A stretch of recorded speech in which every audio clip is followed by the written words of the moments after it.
didn't get the tweet in quick. That's my goal every time, is to get the tweet in, and I can never find your Twitter handle at Read the Line. It's so stupid. It's a shame it's not underneath my mug. Shut up. Come on. Be easy on me early. Where are you? Are you in an airport are you in an airplane bathroom? 747? I'm in one of those social emotional rooms at the airport in Raleigh. No, I'm at the media center in Pinehurst, North Carolina, the village of Pinehurst, as they keep saying. And it is hot. Cradle. It is hot. Yeah, the cradle of golf. You got it. It's hot. Oh, it's hot. It's gonna be hotter this weekend, I think. 35 Celsius. I'm in Canada, so I'm you've seen the Discord today. Maybe not, but I'm putting everything in Celsius and it's blowing people's minds. What does 35 equate to?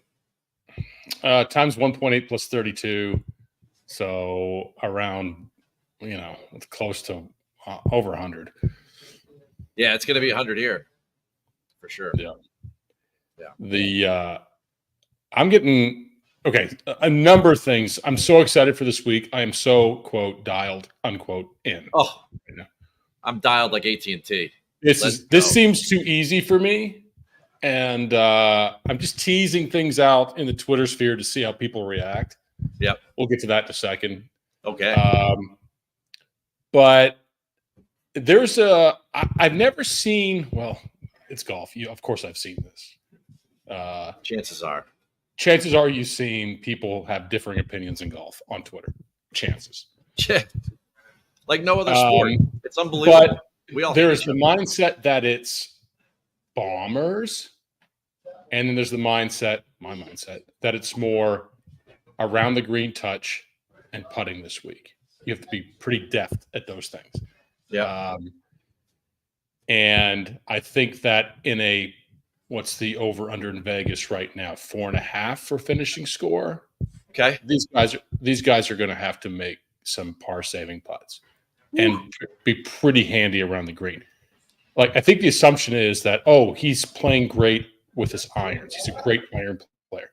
You're not hitting this stuff to 2 feet. This isn't the John Deere Classic. So at some point you're going to have to scramble. So where are you on that theory right now? I am here to dispel all the rumors. Perfect. All right. Going into this week before I got on property, I was with everyone. Chalk it up to, we were talking about long iron approach play. We were talking about around the green play. And of course we were talking about total driving, keeping the ball in play. So here's what I see as these guys play their practice rounds, right? Total driving would be great, but not everyone's going to keep it out of the vegetation. It's just not going to happen. The golf course is too long. You're going to have to pull out your driver. And all of these fairways are like runways at an airport. They're like a tarmac. They are so hard. It's almost impossible if the ball has any sort of side spin in it to keep it out of all of the vegetation for 14, 28, for 56 drives, right? It's just not going to happen. So yeah, it'd be great to have a great total driver, but at some point that guy's going to need to save par because he's going to punch out of the bush, and then he's going to have to get up and down from maybe 100 yards or something, or he'll get greenside and he'll need to get up and down. So there's going to need to be a little bit of extra emphasis on around the green play. Now, fast forward to the approach players. I walked with Scotty this morning. Second hole, very difficult. Perfect drive. This guy laces. He's probably right around 200 yards. He laces like a 6 or 7 iron. He hits this thing as good as you could hit an iron, as good as Scotty Scheffler hits an iron right now. And he's got it up there inside 20 feet to the pin, which on the second hole, he would take 4 pars and walk away all week. And he's the number 1 player in the world. And this thing rolls off the green. And I'm like, wait a second. You can't hit it any better than that guy just hit it. And the green didn't hold the ball. Right. Now, that's not to say somebody couldn't hit it worse and skank it up there or whatever. But, like, in both those scenarios, you're chipping. Wedge out. Right? Mm-hmm. You are chipping, right, to save par. So now all of a sudden it's like, okay, Keith, I'm going to take these great long iron players. That's fine. But if you take a lousy long iron player, he's going to end up in the same swale as Scotty Scheffler. And they're both going to be chipping. Or I'm going to take this really elite driver like Colin Morikawa, who always hit fairways and everything. And then I'm going to say, no, I'm not taking this other guy who tends to hit it in the weeds. but then they're both going to end up hitting in the same swale when the ball runs off the green, and they're going to be chipping. So I'm here to tell you that if you're not if you don't fill your card or your DFS team with guys that can get the ball in the hole from 50 yards and in, then you are making a major mistake this week. This place is so crusty right now, and it's only going to get hotter. And yeah, humidity will come and that'll help a little bit, but there's only so much they can do to water this place. It's a sand-based soil. This thing is terra firma. It is unbelievable. It is so hard right now. And the amount of work that these guys are putting in trying to figure out what kind of shots to hit around the greens, they're putting, they're using a hybrid, they're chipping, they're using. Is anyone working on their driving as much as their short game right now, or no?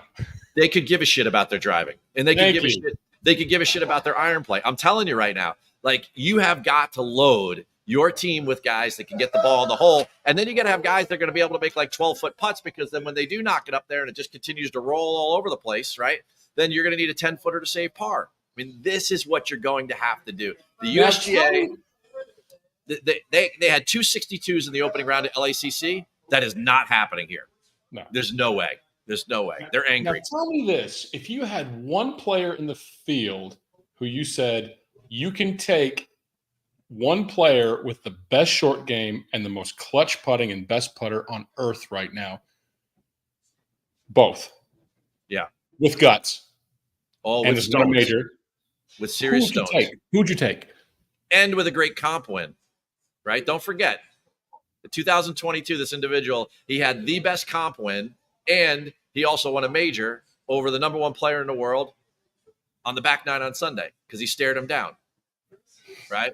I've been talking about this guy all week, right? Who? And here's the thing, right? He's business in the front and he's party in the back. So if the driver gets a little loose, like his long hair in the back, that's fine. But when you go to the front, baby, that guy can score.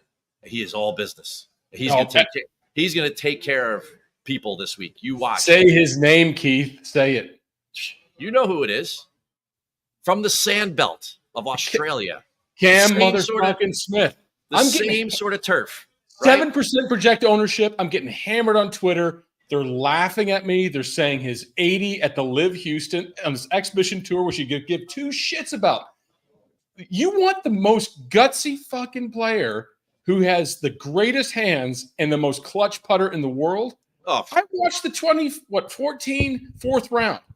Course hasn't changed too much, and it was firm and fast, and Rory was melting because he couldn't make putts. And I said, that's enough. I've seen enough. Cam Smith is winning this tournament. First of all, 2014 was soft compared to this. Okay, that's why Keimer was able to do what he did. And he got very lucky. Every time he hit it in the bush, he had a great lie, right? That doesn't happen. Everybody else, DJ, all those other guys, Day, they were all up there. Keegan, like every single one of them got screwed at some point. And they've only added more vegetation along the landing areas and around the greens. So, I mean, if you are not, I'm telling you, like, you're not freaking here. I am here. This thing is like playing on a rock, right? It is not a smooth surface. The balls are going all over the place. These guys can't control a single thing. They can't do it. Are they upset about it, or are they mad about it, or is there? I mean, Cam Smith seemed to say, "This is exactly how I want to play it. This is exactly the course I wanted." I mean, because that plays into him. Guys in 2014, they were up there. Adam Scott was up there. I love Minwoo Lee this week. These guys love this shit. Oh, I mean. So everyone's gonna be like, "Oh, he shot 80 at Live or whatever." Oh, so we're gonna take Brooks all of a sudden because he shot 7 under on Sunday? Like, you're just not listening, and you're not here. And if you are here, then you've seen it, and you're not arguing with me, right? Answer that question. Answer this question because I'm tired of answering it. Antonio's a good guy, by the way. Okay, so, what's to say he has to use driver? It's so firm and fast. That's question number one I have for him. Question number two is, if you were here, you would know that the fairways are lined with the vegetation.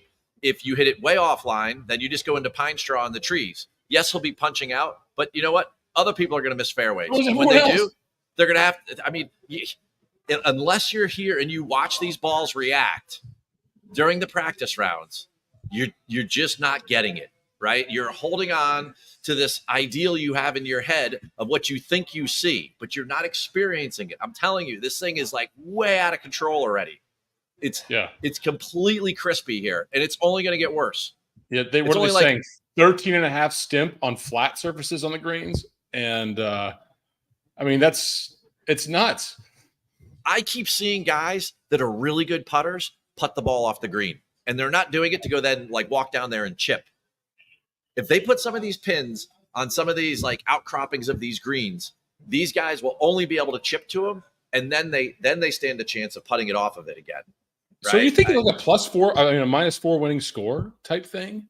I still think these guys are the greatest golfers in the world. So I think it's between 1 and 5, the winner, unless somebody goes like completely nuclear and they make everything like Keimer did and they get super lucky. But man, oh man, it is literally a coin flip if you hit it 10 feet, 5 feet off the fairway.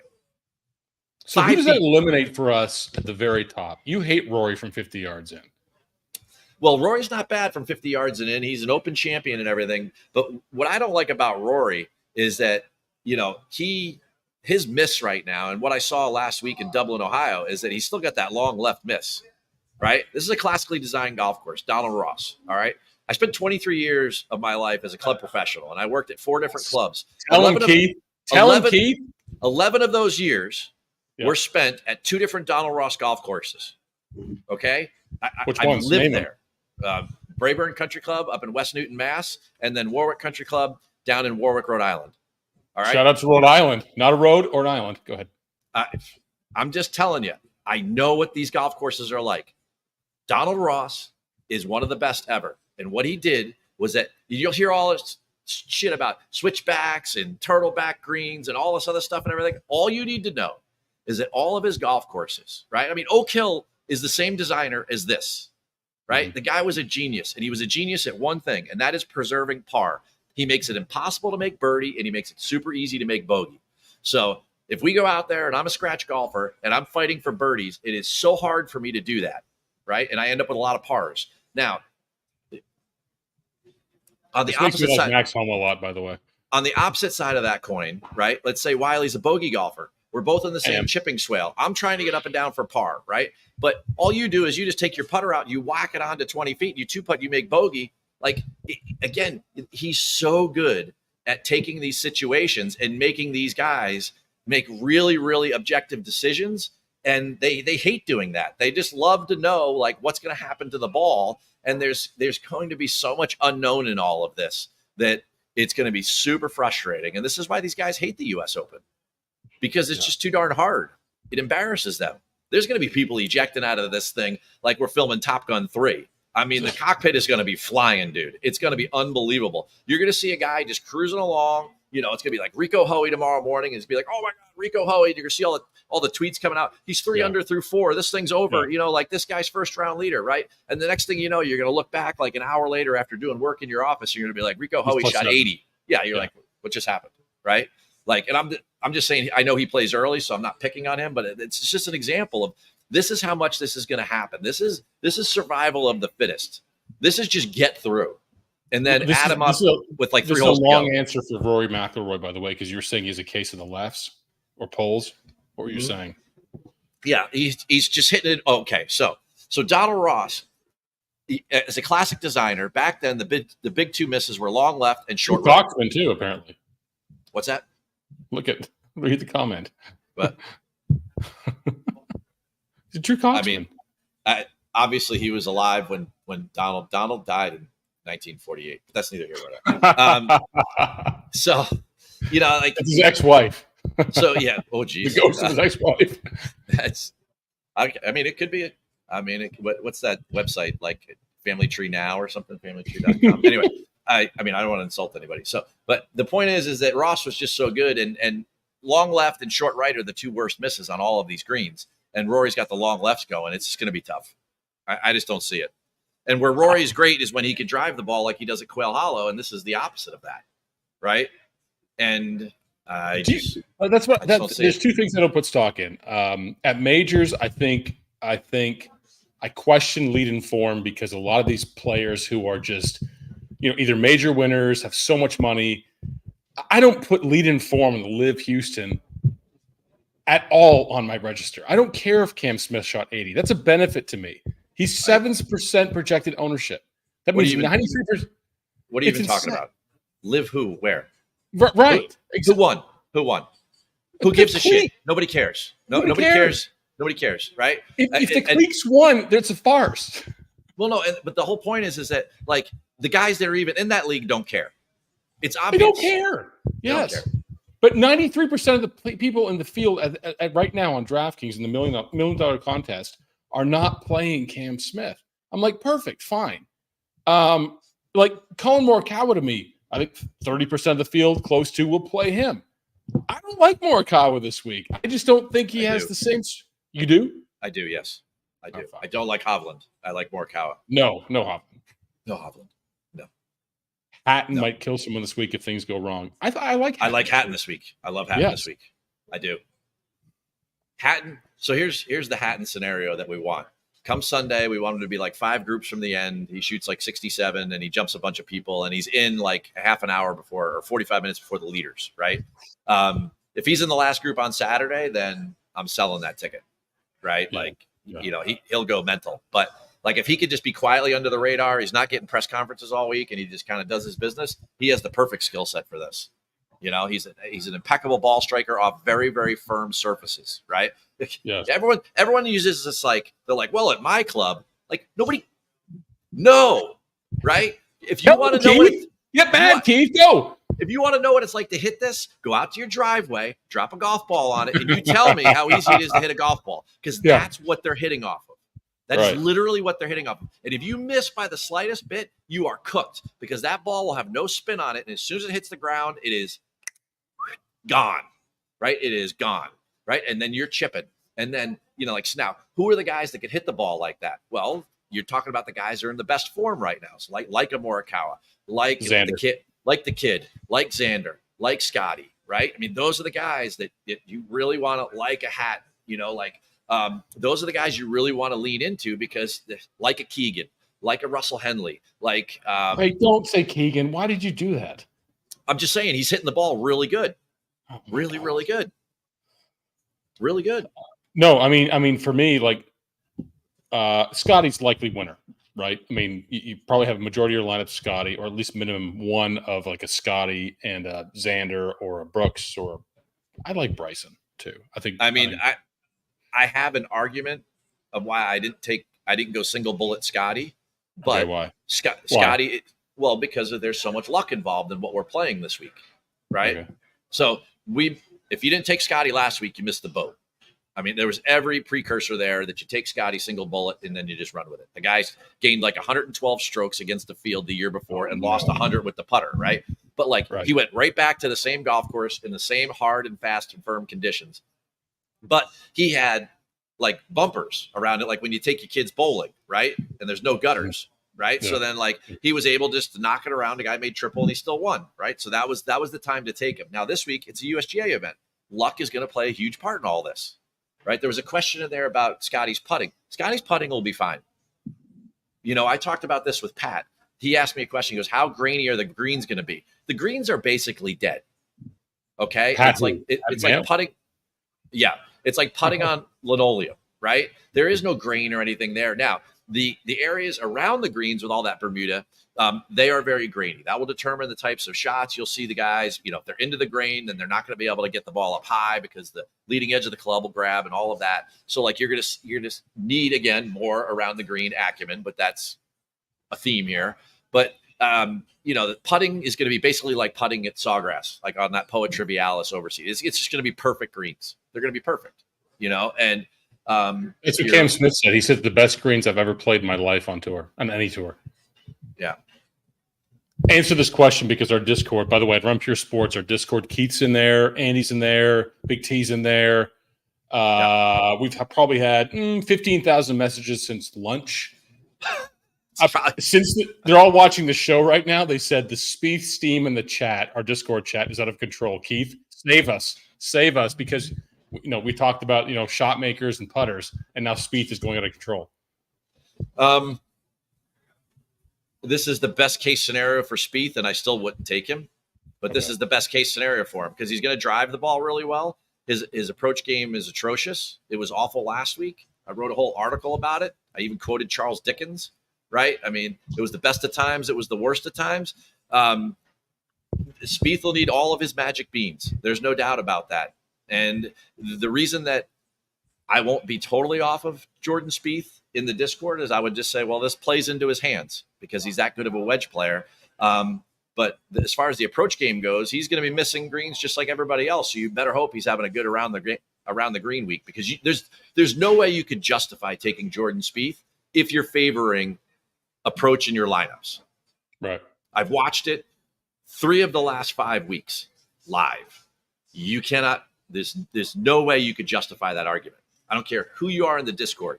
I don't care if you're Jesus, right? And you have the power to create miracles. You're not fixing that approach game right now. It's not happening. So, what's that? Great putters will spike on this course. Not as much as great chippers. Mac Hughes, baby. He's got it both. I mean, Mac Hughes is the perfect example. Yeah. There's a guy whose approach game is horrible. And to me, he's more like a rich man Spieth right now, because he's hitting it at least good enough to get it around the green and have it roll off in the right spot. And then he will get up and down from there. You got to remember something. When you keep the score this close to par, then all of these guys that are great scramblers become extremely relevant. Yes. Extremely relevant. You are just going right into their wheelhouse. And that's why Cam Smith is talking to himself and saying, like, this is perfect. I want mayhem. I want people in bushes. I want all this stuff, because I'll win. You got him. Right? That's right. Because if we're all fucking up, like there's no one more creative than Cam Smith. I mean, a guy who saves par a lot too is Max Homa. I kind of leaning into him a little bit. Yeah, I mean, and Max is a pretty savvy play, because Max's misses aren't ever terrible, right? He's good like that. So, and what's got him through this season and has kept him at the point where he is on the FedEx Cup standings is his putter and his chipping.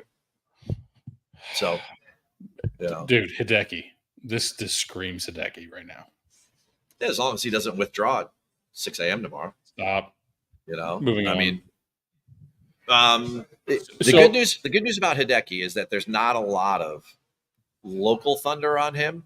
There's not a lot of attention. I know there is in the betting world, but nobody here in this media center pays attention to that, right? Like, I'm the only one, and of course, I'm the only one in here that has a credential that does full-time betting. So, no, that's not true. The PGA Tour guys are here too from Golf Bet, but they're not looking at things the way that I'm looking at them. They're looking at them to. Are they doing betting? Whatever. They're doing biopics on John Rahm right now on his foot. Is there anyone that's been completely forgotten that has not been hitting the ball well that you would sort of resurrect? And I'm thinking, here are the 2 names: Patrick who are really good around the green. Patrick Cantlay and Justin Thomas, who no one is going to play. No one, not a soul on earth. If you gave me 100 shares to invest on those 2 people, I would spend 90 of them on JT. No shit. Based on what you're seeing? Well, it's just this place is going to suit his eye tremendously. He no matter how bad he plays, he is one of the best wedge players in the world, right? Andrew Peterson, did you hear that, Andrew Peterson? Speak up in the comments, buddy. The way his arm speed, delivery, and everything, the way he hits wedges is the way that Tiger used to do it in his prime. And obviously they hang out all the time. He's exemplary the way he hits a wedge. JT is one of the best in the world. Now, chipping and pitching or whatever, Cam Smith. But if you put a guy out to like 60 yards and hit a pitch shot, I mean, it's tough to beat JT. The guy is really, really, really good. And he has a win at TPC Players or TPC Sawgrass for the players, right? Yeah. I mean, does everyone understand why Sawgrass resonates so much with this place? Like, do you understand the connection here? Because it's not just Martin Keimer won like 8 weeks or like 6 weeks ahead of time before he won here in 2014. He won the Players in May, and then he won here. He won the U.S. Open. It's because Pete Dye, who designed TPC Stadium course, right? And this is why, Harbor Town is equally as good. Pete Dye served in the military at Fort Bragg in North Carolina back in 1942 to 1944. All right. Mm-hmm. His commanding officer loved to play golf. He used to drive him all the way down to Pinehurst No. 2 to play golf all the time. He spent 6 to 8 months driving his commanding officer down here and studying the land. There is so much Ross influence in what Pete Dye has done at the stadium course and all the stuff that Pete Dye has done. It's unbelievable. It just permeates through the whole thing. I mean, it's the same thing with like Doak. It's the same thing with Gil Hans and all of these golf courses, right? So if you're not paying attention to those players' leaderboards, then you're missing out, right? And this is why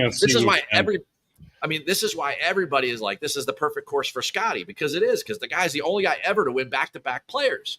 Like, this is why it's the perfect fit, because everything that Scotty does totally fits here, right? And everyone's gonna be like, oh, they don't look the same. Like, are you that dumb? No. Like, Pete Dye uses bulkheads and water and really sharp edges. And this thing is painted by, like, it's watercolors, right? It's all messy and everything, but it's still the same diagonal penalty areas. It's still the switchbacks. It's like you got to hit it left to right off the tee. You got to hit it right to left back into the green. I mean, all of those principles are still in play. False fronts, all sorts of chocolate mound drops. I mean, uneven lies, canting the fairway, everything you need to do, right? It's Dye loved Ross.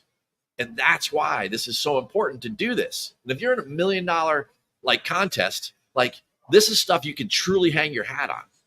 Right now, there's a bunch of guys that have been very good there, so you have to pick some. But this is the type of theme that you need to run with if you want to be successful this week. Just put me on Siwoo Kim. Just this is conversation alone. I was on the fence, but then now I'm completely back in. Sub 7K Siwoo Kim. Oh, Mayo was all over. He was all over Siwoo. Wow. When I talked to him on whatever day we did the show, he's like, it was funny. Like, we would talk about another thing, and he'd come back, and in his way, he would just interject. So Siwoo Kim. And I was like, well, yeah, you could say that for sure. I mean, Siwoo Kim on the PGA Tour, he's top 10 in scrambling around the green and, like sand save percentage. The guy's good. He's exquisite with a wedge in his hand, and the guy can line highways with his driver. So he's a really good fit. You will need him to make some putts. Don't get me wrong, right? But if you keep it around even par, that helps him because he's such a good around the green guy. This one too, Brian Harman. I don't know. Ooh. I just don't know. I don't see Brian Harman playing as good as Siwoo Kim currently, or Webb Simpson. Sorry, well, at least Brian Harman was second at the Players this year. Webb Simpson won it, right? Yeah. Webb Simpson had to qualify to get in here. Like, don't underplay that for a second. Like, that's important. And people are like, oh, the qualifiers don't mean anything. Okay, go back to 2017. The first of 7 U.S. Opens for Xander Schauffele. He qualified to get in, and he finished 5th. So if that's the case where TD Green right now is sort of neutralized a little bit. Then not TD Green, ball striking is neutralized a little bit. Okay, ball striking. Then you have, because TD Green incorporates around the green skill. So I just want to clarify that. Then you have Phil and Tiger down there, right? Yeah, they're both here. Thoughts? Tiger? No. Obviously I've been asked this question a lot this week, and I'm the biggest Tiger fan in the world. But I'm worried about the trend currently, because it's in the last 2.5 years, it's like 47th, miscut, 45th, 60th, miscut. Right. Like, there's just not enough reps, and your knives got to be sharp for this place. Now, he's got a lot of good things going for him. 1, it's an easy walk, and 2, it's super warm. So his body's going to feel the best it's going to feel in a major championship, and he doesn't have to climb a bunch of hills like he did in the first 2 majors. So I think the fatigue factor will be the best it's going to be all year, because Troon is most likely going to be cold, windy, and rainy, and not going to be great, Does he make the cut at plus 220, which is the numbers hovering right around there? I'm just not sure. I mean, the top 60 in ties, this is the toughest cut to make in professional golf. Top 60 in ties, 156-man field is really, really difficult. And, I did the rankings for Golf Digest, and it's pretty probably easy. Probably a +5, +6 cut. Average here has been +7 over 3 editions. Mm-hmm. Yeah, but 60 guys goes really quick. He's going to have to play. He's going to have to play way above his ceiling that we've seen for the last 2.5 years. Well, who's sneaky? Who's sneaky down the board? Because the one chalkiest play that's cheap is Bez, right? C-Bez. Okay. I'm trying to make a case for myself to not play him because I think low price chalk sometimes can really eat you alive. But who down low includes Seabez? Who off the radar cheap is someone he'd say, you know what, like a JT Poston. Give me a parameter on cheap. What price tag are you talking about? And DraftKings? Yeah. I'm going to say Bez is at 62, so that's a good one. I'm going to say 65 and under. 65 and under. Yeah. Okay. 65 and under.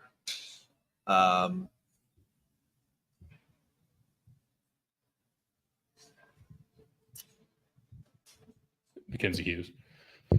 I mean, Bez is down there. Mackenzie Hughes is down there. I don't mind. I'm thinking about who I've seen as I look at these names. People are saying Straka, but Straka can't putt. There's a lot of talk around Straka, and I saw that at 6,500. I'm just not there on that. I think that you're going to have an Eric Compton or a Jason Gore in this whole thing, and is that Harry Higgs this time around? Harry Higgs? Yeah. Is it him? Jaeger. Jaeger's got a great short game and he drives the ball well, but I was really disappointed with the way he played at Memorial. So he was definitely somebody that I had my eye on, but I was disappointed with the way he played at Memorial. That should have been better for him. It was Aaron Rye. Yeah, I mean, in the higher sixes, you got some really good ones like Alex Noren, Henley. You've got Siwoo. You've got, Alex Noren leads. Alex Noren and Seabez are the top two guys in around the green acumen in the 6,000s. I think Alex Noren could be top 10 here easily. I think he's the best price, 7K. Here's the thing about Alex Noren that always fascinates me is that at Muirfield Village, he was hitting some pitch shots and some chip shots and everything. And Xander walked over to him. This is your current reigning major champion, right? The last guy to win a major. And he stopped Noren and he started asking him a bunch of questions. And then Noren was kind of giving him a chipping lesson, like a flop chipping lesson. And I'm like, how many times does the number 2 player in the world ask somebody for help?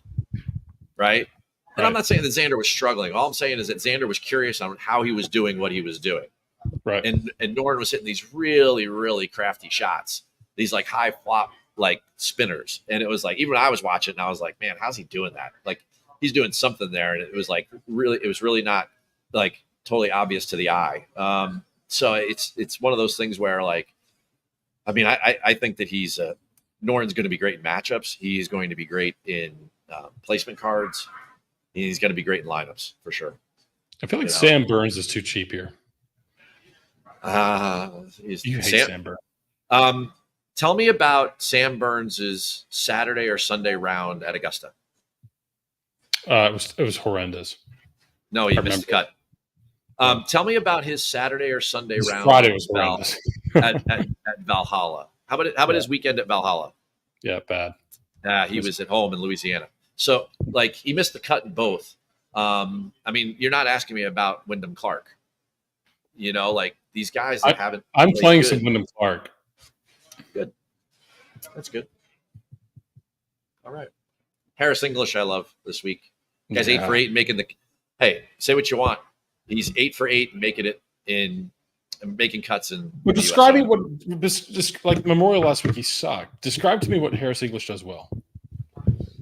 10 words or less. He's an incredible putter, and as such, he maximizes his round score every time he goes out and plays. Yeah. Much like Taylor Moore. Taylor Moore can't hit an iron, and the guy's one of 5 guys that finished in the top 20 in the first 2 majors this year. So write that down. So any big? Tell me more about it. Up top in the Scheffler, Rory, Schauffele, Bryson Brooks. Yeah, you said Vic Scratch. I'm a Vic Scratch too. O'Bear, Morikawa range. Any of those guys you say no, just not gonna compete this week, or they all have a potential. Well, I mean, I to say they won't compete is a tough way to categorize it. I like out of that range, obviously everybody likes Scheffler. So let's throw him out of the conversation for a second. There's nothing I could say from a ball striking or performance point of view that's going to take you off of him. I'm off of Scheffler because I just think 15 of the last 19 U.S. Open winners have been first-time major winners. The last 5 have in a row. So there's a lot of chance involved in the U.S. Open. And that goes against Scheffler just winning by 5. Martin Keimer won here by 8 shots, and he had the chipping yips. Okay? He putted every single time off the green. That was his strategy. The 2 guys I like the best at the top of the board are Colin and the kid. So, Aubert. Yeah. Yep. He hit the ball so good last week. Aubert. So good. Oh, God. So pure. Oh, so good. And Colin, very good. Plus, Aubert has guts. I mean, he's young, but he's got guts. His performance at the Masters was just so impressive. Only guy within 7 shots is Scheffler. He didn't give a shit. He's like, "Fuck it, I'm ready." Oh man, it's funny because remember the anecdote that you had that you were on the elevator with Martin Keimer, and Martin Keimer at the PGA said, "Yeah, I got no shot." And that fucker was like top 10 on Friday. Yeah, I mean, if you want to look at Liv Houston or Liv, he's been playing good lately. He's down in the 5K land. If you're building some lineups. I think you need to. If you're going to go heavy on Scotty or a double stud build, you need to have some spread out money on the 5 and 6K range. Don't go too heavy into anyone. But I would include Keimer in the pool for sure. Yep, Higgs for sure. I mean, who's playing better than Harry Higgs right now? Scotty Scheffler, obviously. Colin Morikawa, Ludwig. Right. But I mean, the guy's won twice in a row, and then he went and qualified. That's good. That's playing good golf, right? Dirty Harry. Yeah, and the guy was great at Kiowa. Right? I forget where he finished, but it was definitely top 10. I think it was like top 5, like 3rd or something, Yeah. He got himself into the Masters the next year. So, and he seems very comfortable with his game right now. Yeah. He's talking to everybody and just happy to play golf. Last question. Last question. The 2 conundrums are always, Cam Young, I'm just done with. I just don't think he has the game at all right now, especially for a place like this. But Will Z, people are going to talk about 8,300. He was 7,500 at Memorial. He's going to be extremely low owned. He takes advantages of majors, but I mean, I just don't see it with Will. I'm not sure he's healthy. Yeah, I'm not. And I just same thing with Spieth. I can't sit here and say that I think that they're 100% healthy. And if you really look at Will's numbers, the around the green play has really struggled since he's come back. Really struggled. It's tough. I will say this, Kyle. I'm sort of. I like to do eyeball tests on these golfers. I follow their Instagram accounts. I just see what they're doing in their life. And Finau, to me, he's got his family on the road every week. He's got 100 kids. I think he's comfortable enough in life and won enough that he's set for life. And I really believe that his focus, if you talk about first-time major winners, I think he focuses on this stuff. At 8,100, I can convince myself he has the game for a place like this. Oh, yeah. I bet Finau last week. And he was, 8th or 7th? Yeah, he was fantastic last week. And love it. I think Finau could top 5 this week. Finau is certainly somebody I thought long and hard about putting on my outright card. 100%. 100%. Yeah, he is very underrated when it comes to short grass chipping because everyone thinks his putting is like he's got no touch in his hands, but he is a really, really good chipper and pitcher. Yeah, and he's erratic off the tee. If that's neutralized a little bit, he's got incredible hands. He plays so well at Augusta National, and he's a much improved putter, right? I mean, he's not a strong putter, but the guy makes a lot of birdies. He's a very aggressive player. You're going to need to make birdies this week. One of the reasons that I'm on Keegan is that if you go back to 2014, is that he made the second most birdies of anyone in the field other than Keimer, and Keimer won by 8. So Keimer made 17 that week, and Keegan made 14. Well, Keegan made 3 less birdies, and he lost by what was T4 that year, +1 or something. He lost by 9 shots. or 10 shots. It's crazy. Like you're gonna have to need. There's gonna be a need to score. Everyone on these hard weeks, they start thinking about saving par and bogey avoidance and everything. But birdie or better is still really important. And of course, it's important in DFS because you want guys that make birdies because it gives you points, right? So it's really important. I didn't. So I had in my mind, I had like 3 different guys that were at the end of my betting card. Finau was one of them. The other guy has been mentioned here in the comments within the last couple of minutes, and that is Fitz? What's that? Fitz? No, but if you're thinking of Fitz, who's the other Englishman? Tommy Fleetwood. Yeah, very live here in my mind. Very live. Yeah, I think he'll win a major before he wins a PGA Tour event, in my opinion. I'm with you there, and this one's going to be the most like one of his DP Tour wins, World Tour wins. And I also think that somebody that is heavily under the radar, but has been very good in these types of situations and has a propensity for winning or playing big in big situations, who doesn't kind of cower from the spotlight, and that is the tank engine. Tom Kim. Thomas the Tank Engine. Who's playing exceptionally well. He played well last week too. Yeah, not as good as the week before, but like this is a great scenario for him to do well in a major. All right, so length is not like 100% needed. There isn't any thick, long rough. He's incredible around the greens. His putter is average, but it'll be good enough. And his approach game is pretty solid. So like he makes some bombs and clutch putts though. I mean, he's like a Mac Hughes to me. Yeah, I mean, those are just some people in the middle of the board that I've been thinking about. Yeah, Aubert, I RDJ, I believe. I think Keith and I agree. Aubert is going to eat. Yes. He's eating. Oh yeah, like the Golden Corral, baby. He's going back for thirds and fourth.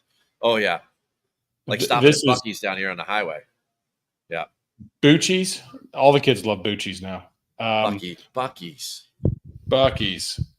Evening, fellas. Can a short hitting, excellent putter realistically contend for it all? Yes. Just said Tom Kim. Tommy Fleetwood. Tommy Fleetwood. Cam Smith. Fleetwood's not long. Cam Smith's not terribly long. He gets it out there, but yeah. Yeah. I mean, Fleetwood's not long at all. He's like a 290 guy, 295. And Shane Lowry sucked so hard at him last week. He sucked the life out of me on Sunday at Memorial. He shot it like 12 over, and he was in my core for showdown. It was embarrassing. I can't. Shane Lowry and Harris English are the same people to me. I can't not figure them out or get them right. You tell me. Well, I can just tell you this much: Harris English likes U.S. Opens. Yeah, it suits his personality. The guy plods along, and he's a great putter. He takes advantage when he can, and if you're going to shoot 300 or 400 to win, that guy can do it. Last one fits. Another English boy. So he was playing with the other lads yesterday. I'm trying to think of the days. It's super hot out there, so you kind of get a little delirious. Yesterday, and he's really grinding. He was great. He got better as the tournament went on up there in Ohio, and I think he feels like he's hitting the ball good enough that he could do some damage here, and this is set up very much like the country club. There's a lot of Ross in what goes on up there, for sure. You think the USA will cave to angry golfers and water the course and soften it up, or are they just going to go with it? They're already watering it. Just to not get it out of control? Yeah. They're already watering it. Yeah. Because they're already – I mean, it's the amount of heat that is out there right now. It is only equal to what Cam Smith's going to bring to the table. There it is. That's how you close a pod. That's how you close a show. Yeah. See, that's why you're my brother. Like you come on here and support my take. That is my instinct. I'm not gonna go against it. He's 45-1, bro. 50. I mean, that's 50. It's generational money. 50. Put $200 down. That's $10,000, boys. Now, what? I'm gonna tell you a secret, and maybe it's not a super secret, right? Okay. But I come on here from Read the Line. Right. I love the Run Pure Discord. I love everybody. Right. Yeah. I dug out a bet that doesn't make any sense to me. Right. Yeah. I mean, it does. I understand why the bet is what it is. But what's Scheffler's number down to right now? I don't know. I've not looked at it. Probably plus 450. Give me a second. No, to win. It's got to be down in the threes. Okay. I'm in Canada. They don't allow you to bet here. Okay, so he is plus 333. That's the best number you're going to get. Yeah. Okay. If you go on Bet365, you can bet Scheffler to be the round 3 leader at plus 375. Okay. Right. And you can still pick a winner for Sunday. He blows the lead. Whatever. I mean, it almost happened at Memorial, right? Scheffler's a horrible first-round leader. Why? Because he understands how to pace himself. But the longer the golf tournament goes on, the more likely he is in the lead. And why are first-round leader markets so frustrating? Because they're always dead heat reductions, right? But by Saturday, the 54-hole leader is going to be the 54-hole leader. There might be 2 guys there, but it's not going to be 6 guys, shooting 68 tomorrow, and then they're all going to be first-round leader, right? Right. You take Scheffler in the 3rd-round lead, which, for all intents and purposes, is going to pay you more than him closing it out over 72 holes. I don't know. Parlay with the Oilers winning tonight. It's a funny story. I've got a guy who reached out to me. I was on Oilers sports radio this morning with Kevin Karras, right? Right. And like actual Edmonton? Yeah. Oh, shit. Right. Yeah. And I completely eviscerated Paul Maurice because of what he did to my Rangers. And I just don't like him because he's smug and I just don't like him. And I won't be shy about that. So, but anyway, we having the best time talking about Pinehurst and the Oilers and Game 3 and everything, and it was a lot of fun. But it was Edmonton. The guy calls me every major because he knows I'm here and he just wants to talk golf and sports, and it's fun. I used to do Winnipeg radio. Oh, nice! You have the voice for it, so it's good. Thanks. Yeah. Go Jets. All right, brother. Cam Smith, baby. Is he your non-Scheffler winner? Like he's your 1A? 1A, 1B is he and Colin. Yeah. Colin's playing really good. I watched Colin today. He just went out with 5 clubs and JJ, and they just went from green to green just to practice. They didn't hit any full shots. I wanted to fake Colin. I can't do it now. I can't do it. I can fake Rory. I can't fake Colin. I mean, Colin is just look at it. Look at what's going on there, right?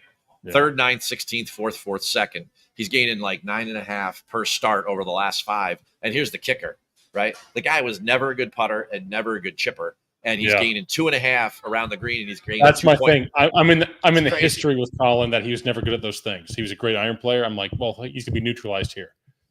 He's gaining 4.5 right now on combined on both, right? And, our guy Tagala is losing strokes around the green. Hey, I mean, he went. Colin he's been decent in big situations, right? He's had his moments at Century, at Hero, whatever, and he's had his moments at Harding Park and at St. George's. So it's like, all right, we can see both sides of Colin.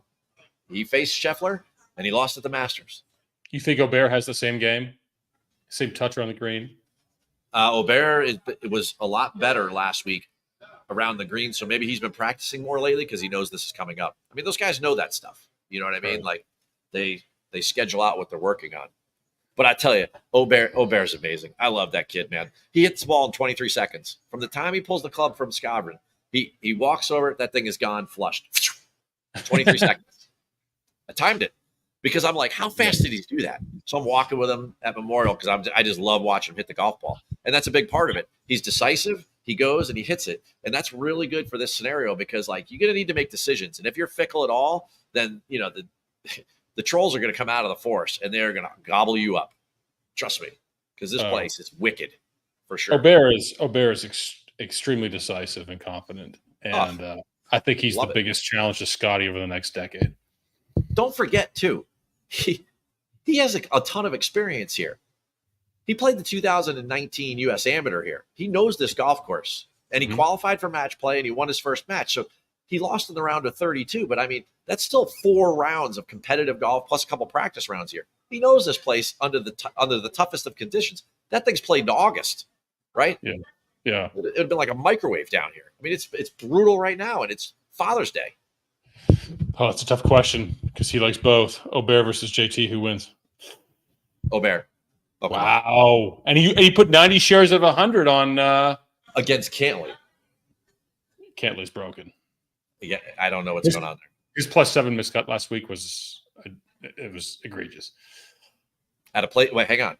It wasn't it wasn't at a place that he's never had success. It's at the place he's had the most success. He owns, right? It's unbelievable. People go like, "Oh, he won twice at the BMW." Yeah, those two different golf courses. Like, he won twice in Muirfield Village, and he's contended other times, and he was not there at all. Not there at all. So, you think Xander will be around, or is he kind of? Yeah, definitely. Yeah. Or is there some melt off with winning a major and all the business things that come afterwards? Just sponsorships, money, stuff. I mean, I there's think a lot of distractions after that happens. See, that was going to be my point. He doesn't have the distractions. Everyone talks about, because everyone's talking to Scotty about how epic what he's doing. Okay, so he gets reminded that he's like in the middle of like the DiMaggio streak, right? Yeah. And then Rory has so much regular drama that he gets talked to all the time, and Tiger's here. So Xander, being the second guy in the world and the current like major trophy holder, like he's like totally under the radar. And he didn't play great at Memorial, so it was like he's even more under the radar. Yeah. It's easy, right? It's just like he could definitely just cozy up to a nice little top 5 for sure. Guy's never finished worse than 14th at the U.S. Open. You know how hard that is? U.S. Opens are unfair by nature, and the guy has made it work. So I think he'll be around. I think it's tough to win 2 in a row because that level of pressure will kick in come Saturday afternoon or early Sunday, but I think he'll be around for sure. I think with these other studs, they're going to perform well. I think Scotty will have to win at that price, based on what's around him from a price perspective. You could talk yourself out of Scotty. I'm not on Scotty this week. That's what I derive. What's that? That's what I derive from this conversation. I don't think you're on Scotty. No, I mean, I am in some prop markets, but that's just, I mean, this is you will love this, Matt, right? This is what makes golf betting really good, right? This is what I love about this, right? It's like the old Armin Catane saying when they did the Tiger documentary, they're like, "Oh, bring Tiger on, bring Tiger on." It's like, you don't want Tiger. Like, the F you do, right? Like, nobody wants this. Nobody was around. Like, I know gambling wasn't legal. I don't need to be told that it was May of 2018, right? But I gambled, all right? And when you go back to 2008 and Tiger's plus 180 to win the Masters, and he's already won 4 green jackets, and he's won 8 of his last 10 tournaments going back as far as 2007, how do you not take him at plus 180, right? That's a hard decision. And if you think a Sunday sweat is difficult, then you just haven't been around for this. And we haven't had these type of hard, really hard decisions. It's not hard to pick Fleetwood over Fitz, right? When they're both 50-1. It doesn't matter. What matters is when some guy's 3-1 and you know he's going to win, and you know that in your head and your heart, and you still have to pick somebody else, or you pick him and you go single bullet. That's a real bettor's decision. And no one's ever had to do that. Everyone that's out here now, everyone makes fun of me because I'm old, but all the kids that are out here now, they've never had to face that. The reality of it all. To fight hear that, Discord? You've never faced anything. This is why I pulled No. That's not what I'm saying. But That's you haven't faced this level of decision, because as soon as that putt went in on Sunday at Memorial, and he was still 4-1, you had an instant decision. Am I going Scotty next week? Because if I am, I better grab him now because it's only going to go down. Right? And then I'm going to spend 7 days sweating that thing out. Forget a Sunday sweat. This is a week-long sweat right now. Literally and figuratively, because it's 1,000 degrees down here. Or if I'm going to go the other way and I'm going to take the field and do a normal betting card, right? Then you're still sweating the fact that you didn't take Scotty, and you live with that every minute and every second of each day, living up to Sunday till the trophy's given out. Right. And that's a real sweat, and that's what makes this fun. That's what Keith does. He comes in the Discord and he just gives these young bucks a speech like this. And it should be inspirational. It's inspirational. This is what's fun. You have experienced nothing, kids. You're worthless. That's not what I said. What I said was Tom Hanks. It's the hard that makes it good, right? Lastly, RDJ, you shouldn't get a question, but I'm going to give you a question. Thoughts on Meissner? Any amateur out there that you think could have a good week? Meissner's not an amateur. I know, but I said and an amateur. I haven't paid enough attention to it because I don't see the value in it, in wasting my time digging deep on Luke Clanton or something like that. That's will a couple of them pop up? Yes, but but no. nothing that's going to be like. Did Dunlop play in that USM at Pinehurst? You have to look at the field. Andy Ogletree won that one. So you search Ogletree in 2019 Pinehurst. Yeah. That's right, Daniel Brown. Daniel Brown is completely bought in. Everyone in the Discord was anti Cam Smith until last night. We made a turn. Everyone did a 180, and now they're fully on board. Keith absolutely hammered this home. Uncle Keith. That's my man. This is just what I see. And I could be wrong, but this is what I see. Do not be surprised and look at those old leaderboards of 99, 05, and 14. They are more scramblers there than there are, just plain old straight flushers. Ricky Fowler. Oh, he was there. Eric Compton. Come on, what are we talking about?